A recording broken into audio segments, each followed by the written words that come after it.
코미디언 박나래 씨와 법적 다툼을 벌이고 있는 전 매니저가 경찰에 전치 2주의 상해 진단서를 제출한 것으로 전해졌습니다.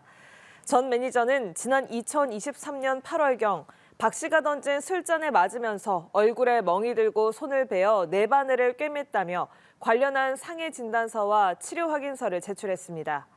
한편 이에 대해 박나래 측은 그런 상황 자체가 없었다며 부인하고 있는 것으로 알려졌습니다. 경찰이 개그우먼 박나래 씨를 비롯한 연예인들에게 불법으로 의료 행위를 했다는 혐의를 받는 주사 이모 씨를 출국 금지했습니다. 의료법 위반 행위에 대한 경찰의 수사가 속도를 내는 모양새입니다. 최지원 기자입니다. 개그우먼 박나래 씨 자택에서 불법으로 주사를 놔줬다는 의혹이 불거진 이른바 주사 이모 씨. 서울 강남경찰서는 최근 이 씨를 의료법 위반 등의 혐의로 출국 금지 조치했다고 밝혔습니다. 이 씨는 의료 면허가 없는 상태에서 박 씨에게 주사를 처방하는 등의 불법 의료 행위와 대리 처방을 했다는 혐의를 받고 있습니다. 이 씨는 SNS를 통해 중국 내몽고 지역의 의과대학 출신이며 그곳에서 최연소 교수까지 역임했다고 주장했지만 외국에서 의과대학을 졸업했어도 한국에서는 국내 의사 면허 없이 의료행위를 할 수 없습니다. 의료법상 무면허 의료행위는 5년 이하의 징역이나 5천만 원 이하의 벌금형에 처해질 수 있습니다. 박 씨뿐 아니라 샤이니의 키와 유튜버 입짧은 햇님도 방문 진료를 받은 사실이 확인되면서 주사 이모를 둘러싼 논란은 확산했습니다. 결국 대한의사협회는 보건복지부에 이모 씨의 의사면허 소지 여부를 확인해달라고 공문을 보냈고 임현택 전 대한의사협회장은 이 씨를 검찰에 고발했습니다. 서울 서부지검에서 사건을 넘겨받은 경찰은 고발인 조사 등 관련자들을 불러 조사하는 한편 압수수색 등 증거 확보를 위한 강제 수사도 검토할 것으로 보입니다. 연합뉴스TV 최주원입니다. 전 매니저들과 법정 공방을 벌이고 있는 방송인 박나래가 과거 전 매니저에게 명품 시계를 선물한 것으로 보이는 사진이 공개됐습니다. 최근 온라인 커뮤니티 등에는 박나래가 한 여성과 술자리에서 웃고 있는 사진이 확산됐습니다. 해당 사진은 지난해 10월 박나래가 SNS에 올린 것으로 사진 속 동석한 여성은 손목을 드러내며 명품 시계를 보여주고 있습니다. 누리꾼들은 해당 여성이 전 매니저 아니냐는 추측을 내놨습니다. 앞서 한 연예 전문 유튜버는 박나래가 전 매니저들과 각별한 사이였다며 가방과 시계 등 고가 명품도 선물했다고 주장했습니다. 개그우먼 박나래 씨가 자신을 고소한 전 매니저들을 횡령 혐의로 추가로 고소했습니다. 경찰은 방송인 전현무 씨에 대한 차량 링거 투약 의혹에 대해서도 고발장을 접수해 수사에 착수했습니다. 서승택 기자입니다. 전 매니저의 폭로로 각종 의혹에 휘말린 개그우먼 박나래 씨. 박 씨는 지난 6일 전 매니저들이 허위 주장을 바탕으로 금전을 요구했다며 이들을 고소했습니다. 현재 제기된 사안들에 대해서도 사실관계를 차분히 확인해야 할 부분들이 있어 법적 절차를 진행 중에 있습니다. 이후 박 씨는 업무상 횡령 혐의로 전 매니저 2명에 대해 두 번째 고소장을 접수했습니다. 최근 경찰에 비공개로 출석해 고소인 조사도 받은 것으로 알려졌습니다. 전 매니저들도 지난 5일 특수상해, 허위사실 적시 명예훼손, 정보통신망법 위반 등의 혐의로 박 씨에 대한 고소장을 접수한 바 있어 양측의 진실 공방이 수사와 법정 공방으로 번지는 양상입니다. 박 씨를 둘러싼 또 다른 의혹, 주사 이모 논란도 계속 확산하는 가운데 방송인 전현무 씨의 이른바 차량 링거 사건도 경찰에서 들여다보고 있습니다. 서울 강남경찰서는 국민신문고에 전 씨가 차량 안에서 정맥 수액을 진료한 불상의 처치자와 관련자들을 수사해달라는 진정을 접수하고 수사에 착수했습니다. 최근 전 씨가 9년 전 차 안에서 링거를 맞는 모습이 담긴 방송 화면이 퍼지며 논란이 됐습니다. 전 씨의 소속사 SMCNC는 전 씨가 당시 목 상태가 좋지 않아 병원에서 담당 의사의 진료와 처방을 거쳐 적법하게 치료받은 것이라며 당시 진료 기록부 등을 공개했습니다. 연합뉴스TV 서승택입니다. 방송인 박나래 씨의 전 남자친구가 매니저들의 개인정보를 불법적으로 수집해 수사기관에 넘긴 의혹으로 누리꾼으로부터 고발당했습니다. 오늘 경찰에 따르면 서울 용산경찰서는 박나래 씨의 전 남자친구 A씨의 개인정보보호법 위반 혐의에 대한 고발 사건을 접수했습니다. 이 누리꾼은 최근 유튜브 채널 연애 뒤통령 이진호에서 제기된 의혹이 사실인지 철저히 수사할 것으로 요청하고자 고발을 진행했다고 전했습니다. 경찰은 고발 내용을 검토한 뒤 자세한 경위를 조사할 예정입니다. 한국연예매니지먼트협회가 개그우먼 박나래 씨의 각종 논란에 대해 유감을 표명하고 철저한 조사를 촉구했습니다. 연매협 특별기구 상벌조정관리위원회는 오늘 입장문을 내고 박나래의 행위가 대중문화예술 산업의 선량한 풍속과 질서를 흐트러뜨리고 업계의 발전을 저해하는 심각한 행위라고 지적했습니다. 위원회는 또 소위 갑질을 하는 것은 업계에서 반드시 사라져야 할 악습이라며 이 같은 행위가 사실로 밝혀지면 협회 차원에서 가능한 모든 조치를 강력하게 취할 예정이라고 강조했습니다. 개그우먼 박나래 씨가 자신을 둘러싼 갑질과 불법 의료 행위 의혹들에 대해 입을 열었습니다. 박나래 씨는 한 유튜브 채널을 통해 법적 절차가 진행 중이라며 상황을 전했습니다. 이화영 기자입니다. 최근 제기된 사안들로 인해 많은 분들에게 걱정과 피로를 누린 점 무겁게 받아들이고 있습니다. 개그우먼 박나래가 전 매니저들의 폭로 이후 12일 만에 한 유튜브 채널을 통해 얼굴을 드러냈습니다. 앞서 전 매니저들은 박나래의 갑질과 불법 행위 등을 주장하며 특수상해, 허위사실 적시 명예훼손 혐의 등으로 고소했고 이에 박나래도 공갈 미수 혐의로 맞고소한 상황. 경찰이 최근 박나래 피소건이 5건, 박나래 측에서 고소한 건까지 총 6건을 수사 중이라고 밝힌 가운데 박나래도 현재의 상황을 전했습니다. 사실관계를 차분히 확인해야 할 부분들이 있어 법적 절차를 진행 중에 있습니다. 이 사안은 개인적인 감정이나 관계의 문제가 아니라 공식적인 절차를 통해 객관적으로 확인되어야 할 문제라고 판단하고 있습니다. 전 매니저들과의 분쟁 외에도 박나래는 일명 주사 이모에게 불법 의료 서비스를 받았다는 의혹이 제기된 상황입니다. 증폭되는 의혹에도 박나래는 추가 입장은 없을 것이라고 예고했습니다. 더 이상의 논란을 만들지 않기 위해 이 영상 이후로는 관련 말씀을 드리지 않도록 하겠습니다. 박나래는 당분간 모든 활동을 멈추고 법적 절차를 진행하겠다며 해당 논란과 관련해 사실상 마지막 입장을 남겼습니다. 연합뉴스TV 이화영입니다. 네, 마약류 법률 위반 혐의로 3번째 구속된 남양유업 창업주의 외손녀 황하나 씨가 오늘 구속 송치됐습니다.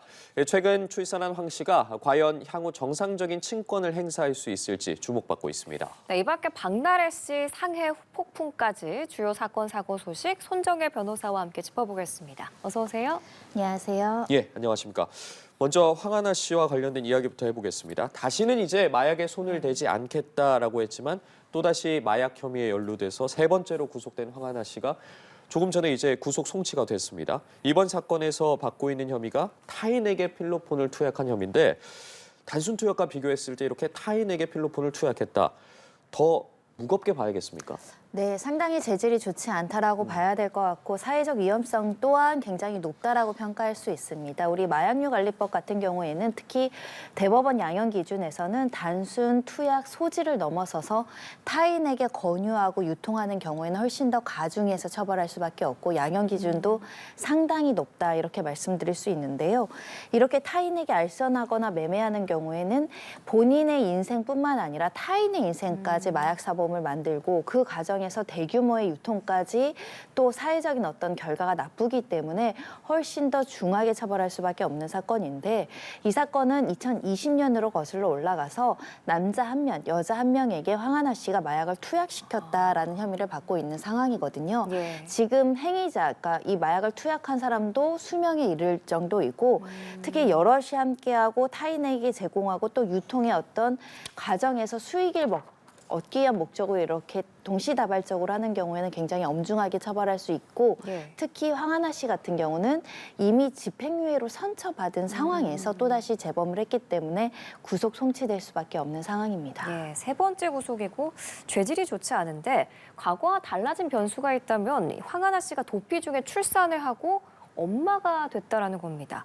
황 씨가 현재 아이를 책임지려고 귀국했다는 주장을 하고 있는데 이 아이 엄마라는 사실이 향후 수사랑 재판 과정에서 어떤 변수가 될 수 있을까요? 감안될 여지도 있어 보입니다. 아이가 워낙에 어리고 엄마의 손길이 필요할 뿐만 아니라 엄마가 떨어지는 것이 아이의 복리를 해칠 가능성은 있기 때문인데 다만 그럼에도 불구하고 양형 요소 중에 하나 참고할 사항에 불과할 뿐 황하나 씨가 했던 행동이 어떤 중대한 범죄성이나 그리고 이미 도망을 가서 회에 도피한 전력이 있기 때문에 이 사유만으로 불구속 재판을 받기는 상당히 어려울 것 같고요. 특히 들어오면서 아이의 친부와 같이 들어온 것으로 알려지고 있어서 아이의 안전 같은 경우도 친부와 또는 다른 가족에 의해서 안전하게 보호될 가능성이 있다고 한다면 아이와 분리돼서 황하나 씨가 저지른 죄의 대가가 실제 유죄인지 그리고 유죄에 따른 양형이 실형인지 아닌지는 재판부의 몫일 뿐 아이가 있으니 불구속 재판을 받게 해달라는 것은 하나의 참고사항일 뿐이다라고 말씀드릴 수 있습니다. 말씀해 주신 부분이에요. 황하나 씨가 정상적으로 친권을 행사할 수 있을지 이제 관심이 쏠리는데 어쨌든 세 차례나 이제 구속이 됐기 때문에 마약 중독이라고 의심해 볼 수 있는 상황이지 않겠습니까? 이런 경우에 친권을 좀 정상적으로 유지할 수 있는 겁니까? 현재로서는 구속이 됨으로 인해서 사실상 친권 제한이 되어 있는 상태다. 아이를 직접적으로 이제 돌볼 수 없고 친권 행사를 할 수 없는 상황인데요. 하지만 우리가 모든 범죄를 저질렀다고 하더라도 친권 상실 선고까지 가진 않습니다. 그러니까 범죄라고 하더라도 친권 상실까지 가는 경우는 그 행위 자체가 아이에게 학대에 이를 정도로 복리를 해치는 여러 가지 정황이 있었을 때 이 당사자 이해관계인의 청구나 검사의 청구에 의해서 친권 상실이나 친권을 제한할 수 있는 선고가 있을 수 있는데요. 문제는 현재 친부 쪽에서 친권에 대한 양육권에 대한 다툼을 제기하거나 친권 행사를 제한해달라는 주장을 하지 않는 것으로 보이고 황하나 씨도 아이에 대해서 어떤 학대라든가 비행위를 했다라는 정황은 없기 때문에 누군가 특별한 사정이 발견되지 않는 한 친권 행사 제한까지는 가지 않을 것이나 만약에 구속 상태가 장기화되고 실질적으로 엄마 역할을 하지 못하는 상황이 장기화된다고 한다면 친부 측에서 이 아이에 대한 양육권과 친권을 이제 친부로 지정해 달라라는 심판 청구는 가능해 보입니다. 예, 마약을 투약한 혐의로 구속 송치가 된 건데 경찰은 일부 매체에서 제기된 마약 유통이나 성매매 알선 의혹에 대해서는 확인된 혐의는 없다라고 선을 그었거든요. 수사기관이 이런 입장을 밝힌 거는 어떤 의미로 받아들여야 될까요? 아직까지 이제 조사의 초창기다 보니까 다른 여죄에 대해서는 뚜렷한 정황을 발견하지 못한 게 아닐까 싶습니다. 만약에 황하나 씨의 개인적인 어떤 마약 범죄 이외에 조직적인 어떤 일행들이 어떤 성매매 알선이라든가 마약과 관련해서 유통과 또 수출입과 관련해서 관여를 해서 수익을 얻었다. 그러면 굉장히 중대한 범죄로 수사가 더 진행될 가능성이 있는데 현재로서는 이를 통해서 유통을 통한 어떤 수익을 창출했다고 하던가 조직적이고 계획적으로 어떤 유통책이 있다던가 이런 정황은 확인하지 못했지만 현재로선 수사의 초창기 단계인 만큼 혹여라도 관련 여죄가 발견될 가능성이 있고 또 황하나 씨를 통해서 다른 마약 사범들이 줄줄이 검거될 가능성은 여전히 열려 있거든요. 특히 현재 태국과 캄보디아에서 어떤 행적을 보이고 어떤 사람들과 어떤 행위를 했는지는 확인되지 않고 있기 때문에 만약에 동남아 등지에서도 마약을 유통하거나 마약을 투약시켰거나 또는 본인 역시 추가적인 마약을 투약했다라고 한다면 여러 가지 수사 기법에 의해서 일부가 드러나지 않을까 생각하고 있습니다. 알겠습니다. 앞으로의 수사 상황을 좀 지켜봐야 할 것 같고요. 다음 주제로 넘어가 보겠습니다. 요 며칠 동안 뜸했던 박나래 씨 관련 소식이 또 전해졌습니다. 한 보도에 따르면 박나래 씨를 고발한 이제 전 매니저가 경찰에 상해 진단서를 제출했는데 그 내용이 이겁니다. 박나래 씨가 던진 술잔에 맞아서 내 바늘을 꿰맸다. 어떤 내용입니까? 네, 이 이야기는 매니저들이 일관되게 주장해오고 있는 것 같습니다. 박나래 씨가 술잔을 던졌고 그로 인해서 피해를 입었고 상해 진단서도 있다라는 취지인데요. 만약에 박나래 씨가 고의로 사람을 향해서 이런 술잔을 던졌고 그로 인해서 다쳤다고 한다면 폭행 그리고 나아가서 상해죄가 성립할 가능성이 있는데 현재로서는 그에 대한 입증 자료로 경찰에 상해 진단서를 제출했다는 소식입니다. 예. 지금 강남경찰서에서 수사 중인 혐의가 특수상해입니다. 근데 일각에서는 이 전 매니저가 제출한 상해 진단서만으로는 이게 박나래 씨 때문에 다쳤다라고는 입증하기가 좀 어렵다는 분석도 나오는데 추가적인 증거가 필요한 건가요? 일반적으로는 그 당시에 실제로 술잔을 던졌느냐 이 사실관계 먼저 규명이 돼야 되는데 박나래 씨 측에서는 그런 사실관계나 그런 정황이 없었다라고 부인하고 있습니다. 예. 실제 그것을 던진 것을 확인해야 될 것 같고요. 던진 것이 사실이라고 하더라도 보통 과실에 의한 상해는 처벌하지 못합니다. 예를 들면 내가 술에 취해서 손이 미끄러져서 술잔이 떨어지거나 술잔이 어떻게 좀 날아갔는데 하필 사람이 맞았다. 이런 과실에 의한 피해이기 때문에 고의가 없는 네, 과실. 치료비나 이런 것들에 대한 어떤 보상의 문제이지 실제로 범죄의 문제까지 발생을 하지 않는데 현재로서는 그와 관련한 목격자가 있는가, 그와 관련한 어떤 항의나 문제나 이런 게 있는가, 특히 상해 진단서가 있는 것으로 보아서 의무기록지도 있을 것인데 매니저들이 이 의사와 병원에 가서 이게 박나래 씨나 누군가의 타격에 의해서 다쳤다고 기재되어 있는가 이런 것들도 확인해 볼 필요성이 있는데요. 그래서 현재로서는 고의성, 그러니까 사람을 향해 던진 것이 맞는가, 다치게 할 의도로 이런 위험한 물건이 술잔을 던진 것이 맞는가 이런 점이 규명이 돼야 될 것 같고요. 여러 가지 가능성을 상정해 본다면 술에 취한 사람이 가실로 이렇게 던졌다가 그걸 잡는 과정에서 다쳤을 가능성도 있고 실제로 이것이 술잔이 흐트러져 있는데 그것을 모르고 뭐 밟거나 만졌다가 다칠 가능성도 있고 이런 과실에 의한 경우인지 실제 박나래 씨가 매니저들을 향해서 폭력적인 행동을 하는 과정에서 던진 것인지가 규명돼야 될 것 같습니다. 그렇기 때문에 이제 당시 현장에 있었던 또 다른 인물의 증언이 결정적인 좀 판단 기준이 될 것 같은데 어쨌든 뭐 증언의 신빙성 등도 따져봐야 되지 않겠습니까? 그 당시 박나래 예. 씨가 술에 취한 상태라고 주장하고 있기 때문에 얼마나 취한 상태인가, 만약에 만취 상태였기 때문에 기억이 없다라고 한다면 박나래 씨의 주장이 그런 상황 자체가 없었다라는 것은 그대로 믿기는 어려울 것 같고요. 그 자리에 누가 참여했는가, 참여했다라고 했을 때 이 네 바늘을 꿰맬 정도면 상당히 많이 다친 것이거든요. 예. 그렇다고 한다면 그 병원으로 이송되는 과정이나 그 피해를 회복하는 과정, 그걸 알고 있는 사람들의 진술, 목격자, 그리고 그 이후에 당사자들끼리 대화 이렇게 다쳤다고 한다면 당연히 박나래 씨에게 그날 술잔을 던져서 다쳐서 치료비가 얼마 들었습니다. 이에 대한 치료비에 대한 요청을 했을 것으로 예견되는 상황이기 때문에 전후 과정을 모두 종합적으로 고려해야 될 것 같고요. 만약에 진짜로 화가 나서 던졌다 그러면 특수 상해가 성립할 여지가 있습니다. 근데 그게 아니라 실수로 던졌다 이러면 이제 처벌되지 않을 가능성도 있고요.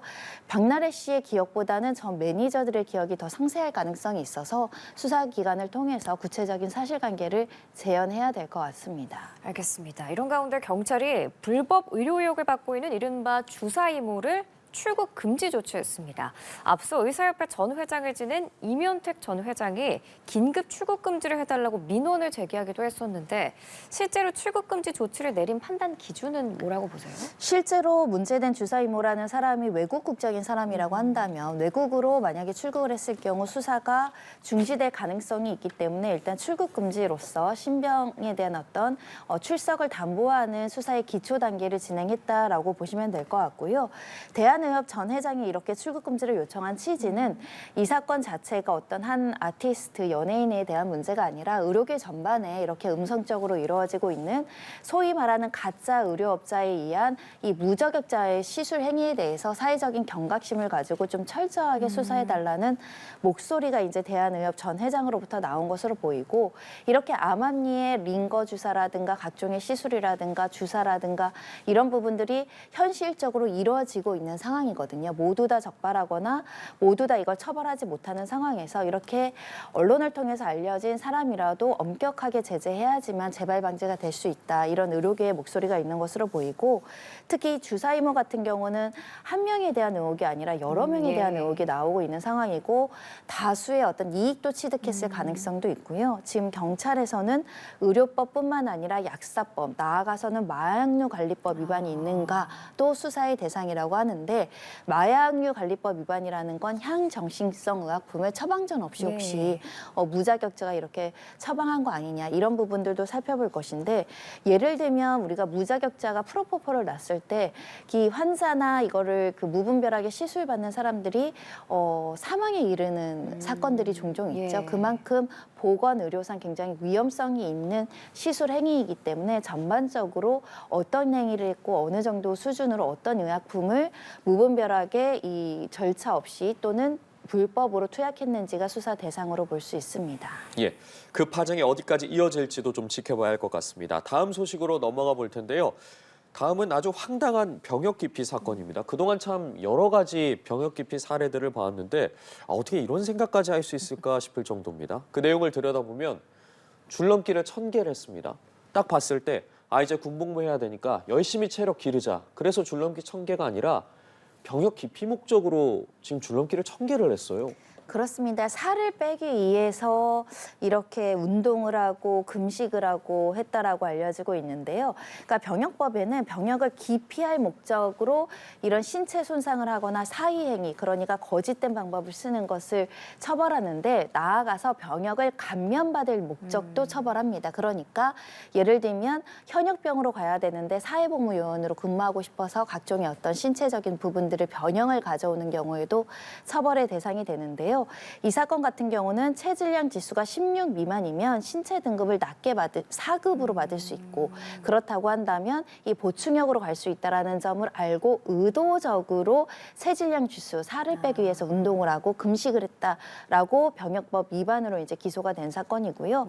실제로 고강도 운동을 하고 병역 판정을 앞두고 비정상적인 금식, 밥을 먹지 않았다라는 것이 확인이 됐습니다. 그러니까 현역병을 피하려고 무리하게 다이어트를 한 셈인데 결론적으로 사회복무요원 판정을 받긴 했던 거죠? 그렇습니다. 원래도 좀 체중이 좀 몸무게가 낮은 사람이었던 것 같습니다. 거기서 더 뺐다라고 보일 여지가 있을 것 같은데요. 일단은 검사일 직전 3일 이상 식사량이 급격히 줄었다는 것이고, 줄넘기도 체력 보강보다는 실제로 이렇게 병역을 감면받을 목적으로 했다라고 평가를 했던 사건인데, 이 사건 같은 경우는 소변 검사 과정에서 이 기아, 그러니까 굉장히 못 먹어서 배고픔 상태라는 것이 의학적인 소견으로 나왔고, 장기적으로 금식을 했다라는 이 검사 결과지가 이 유죄를 입증하는 데 증거로 활용이 됐고요. 또 지인들과 주고받은 메시지나 대화 내용을 보면 내가 이렇게 해서 살을 빼고 있다. 너도 이렇게 하라. 이렇게 이제 권유했던 정황까지 확인됐기 때문에 내가 그냥 단순하게 뭐 입맛이 없어서 밥을 못 먹었다거나 내가 운동을 하기 위해서 줄넘기를 한 것뿐이다. 이런 변명은 받아들여지지 않았습니다. 결국 어쨌든 재판부는 징역형을 선고를 했습니다. 그런데 가수 유승준 씨의 사례만 보더라도 우리나라 같은 경우에 특히나 병역 기피 문제에 있어서 굉장히 엄하게 다루고 있지 않겠습니까? 징역형의 집행유예가 선고가 됐습니다. 양형 이유가 있을까요? 네, 일단은 우리 병역법에 따르면요, 신체 훼손 그리고 이 상해에 이른 정도까지 규정하고 있는데, 이 사건은 속임수를 쓰긴 했지만 신체를 훼손하거나 상해까지는 이르지 않았다. 그러니까 상대적으로 재질이 조금 낮았다라는 점을 이야기를 하고 있는 것이고, 관련해서 우리가 병역법 관련해서 실형 1년 6개월 이상이 나오면은 병역을 면제받는 또 어떻게 보면 모순적으로도 특혜를 받는 사항이 발생하기 때문에 초범이고 그 정도가 중하지 않는다고 한다면 집행유예형이 선고가 되고요. 이렇게 집행유예로 유죄가 선고된다고 하더라도 병역을 기피할 수 없고요. 병역을 또 해야 되는 부분들을 모두 감안해서 집행유예형이 선고가 됐다라고 말씀드릴 수 있는데, 예를 들면 이 병역 기피와 관련해서 굉장히 다양한 유형이 있는데요. 신체를 훼손하거나 의사와 짜고 허위 진단서를 제출하거나, 예를 들면 구개로 도피하거나 갖가지 방법이 있는데, 오히려 이렇게 이제 허위 진단서라든가 또 금전적인 것들을 오고 가면서 경역 기피한 사안보다는 단순하게 본인의 어떤 체질량 지수를 줄인 것이기 때문에 집행유예에 그친다라고 하지만, 그 자체도 병역기피법상 굉장히 중요한 처벌이 되는 행위이기 때문에 집행유예성이 선고가 됐습니다. 근데 사실 사회복무요원 판정까지 받았으면 그걸로 끝난 거 아니야? 이런 생각이 들거든요. 이게 어떻게 적발이 된 거고 어떻게 수사가 들어가게 된 거죠? 병무청에서는 워낙에 지금 현역병으로 입소하는 사람들에 대한 숫자도 줄고 있는데 이런 병역기피 사범에 대해서 전방위적으로 점검을 하고 있습니다. 조금이라도 의심드는 경우에는 이 관련해서 검증하고 고발 조치해서 수사가 이루어지게끔 하게 하는 상황인데요. 이렇게 체질량 지수에 대해서 급격하게 소변 검사 결과 기아 상태로 나왔기 때문에 수사의 대상으로 올린 것이고, 또 지인들에 대한 문자 메시지나 이런 통신 내역까지 조회할 정도로 강제 수사를 한 끝에 실제로 이것이 자연스러운 어떤 인위적인 체중 감량이 아니라 목적을 가진 체중 감량이라는 것을 입증했다라고 볼 수 있는 만큼 신체를 훼손하거나 이런 정신질환을 위장하거나 허위 진단 진단서를 제출하는 경우는 동시다발 정도로 그 진위 여부를 검증하고 있다. 그 과정에서 적발할 수 있다라고 보셔야 될 것 같습니다. 네, 결국에 부정한 방법들은 어쨌든 다 이제 걸린다라고 생각하시면 되겠습니다. 자, 다음 주제로 넘어가서요. 지난 연말 유독 연예계에 굵직한 사건이 참 많았습니다. 지금 보고 계시는 이제 배우 조진웅 씨의 소년범 전력도 논란이 매우 컸는데, 그런데 최근에 이제 한 변호사가 최초로 이 내용을 보도한 기자 2명을 고발했습니다. 경찰이 수사에도 착수를 했고요. 그렇습니다. 경찰에서는 반부패 수사대에 배당이 됐는데요. 그만큼 사회적 중대성이 있다라고 본 것이고요. 특히 피의자인 피고발인 신분들이 이제 언론 기자들이다 보니까 그한 언론 출판의 자유와 소년법의 취지와 명예훼손과 이런 여러 가지 종합적으로 법리적으로 검토할 사건이 많고 우리 사회에 미치는 영향력이 굉장히 큰 사건인 만큼 신속하게 수사를 하는 것으로 보이는 상황이고요. 지난달 23일 이미 고발인에 대한 서면 조사는 완료한 상황이고 실제 이 기자가 어떻게 이것을 보도하게 됐는지 경위를 이제 파악하는 취재원에 대한 어떤 확인도 거쳐야 될 것이고 실제로 소년법을 위반하면서 또는 관계기관의 어떤 공무상 비밀 누설이나 관련 불법적인 정보를 취득해서 보도를 한 것인지